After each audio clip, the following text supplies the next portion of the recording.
que a gente vai fazer? Reposição oral. Você pode repor por desde dias até semanas, aí o raciocínio básico é você tentar calcular o déficit do paciente e ver se você vai conseguir interromper o mecanismo de perda que ele está apresentando.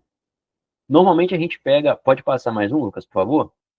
Normalmente a gente pega o KCl xarope, que é esse cloreto de potássio a 6%, e a gente faz ali 20 a 15 ml de 8 em 8 horas. No geral, é isso que vocês vão ver aí, serviço SUS, particular, a gente acaba lançando mão desse tipo de reposição aí. Esse líquido, ele não é um líquido muito bom assim, mas ele tem essa vantagem, né, de ser líquido, então não vai ter um problema de consistência para muitos pacientes. Então, basicamente, a ideia é essa, né? Ele vai repor ali 20 ml de 8 em 8 horas, que vai dar mais ou menos uns 48 mEq por dia ali, tá?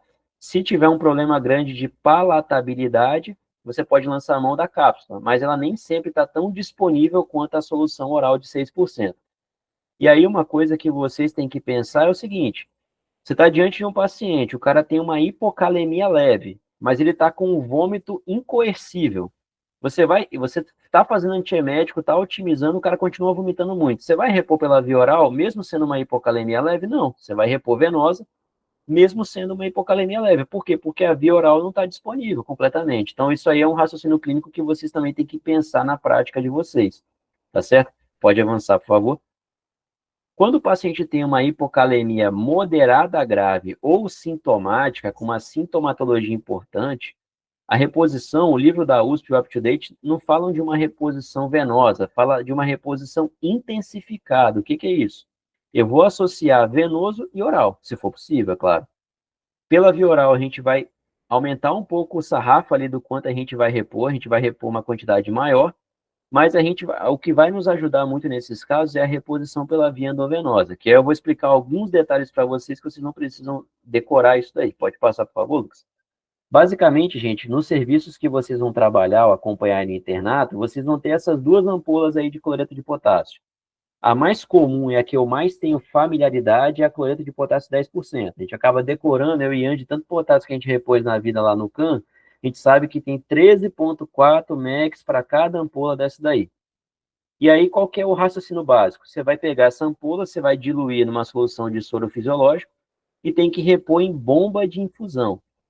Se você pegar por curiosidade, né? Se a gente pegasse uma ampola de cloreto de potássio e administrasse em bolos no sangue de um paciente, vocês viram ali o que eu expliquei sobre como o potássio interfere no tecido muscular, você estaria ocasionando a morte desse paciente por uma arritmia grave. Então, quando vocês falarem de potássio venoso, gente, tem que sempre ter isso na cabeça. Potássio venoso é muito perigoso para o nosso paciente. Então, a reposição tem que ter uma diluição correta e tem que ser feita em bomba de infusão. Não é uma reposição para correr rápido. Ela é relativamente rápida, porque ela vai agir muito mais efetivamente do que a reposição oral. Mas lembra disso, potássio feito da forma errada pode ser uma arma contra o nosso paciente. Então, lembrem disso.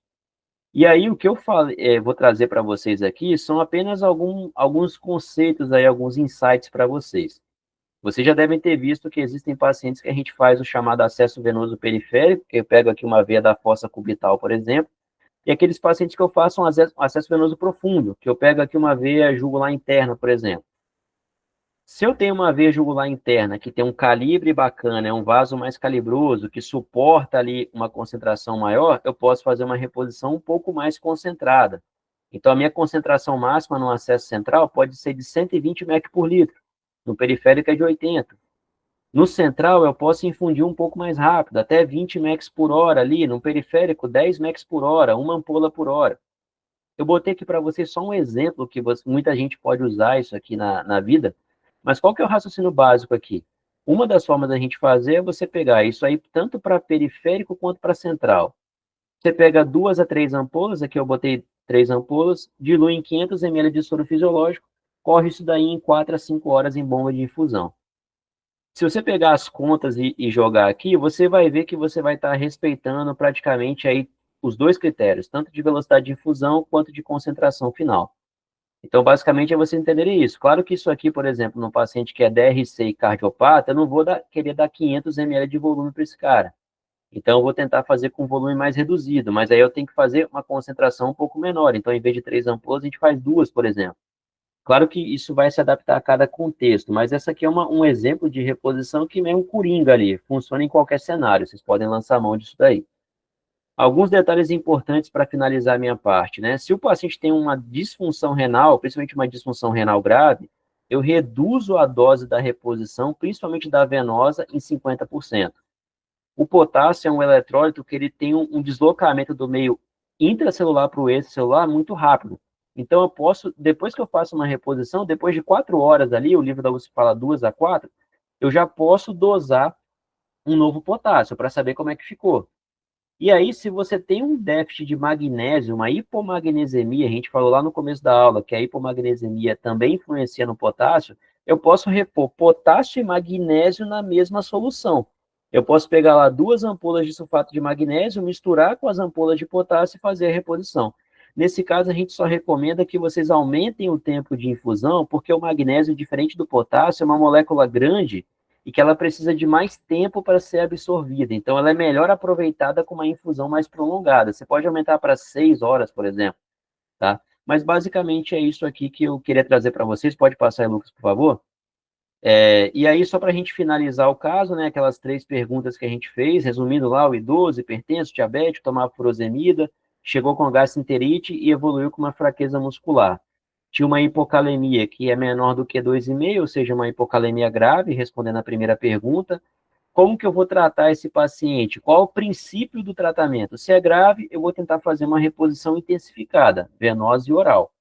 E qual que é a provável etiologia pela minha história clínica aqui? Perda gastrointestinal, uma diarreia, o cara estava evacuando mais de 10 vezes por dia, ainda tinha vômitos que intensificava a perda renal, e ele usava muito diurético. Ele era um paciente que usava furosemida de uma maneira meio abusiva, assim. Tinha muito edema crônico, às vezes de membros inferiores, então o cara abusava da furosemida.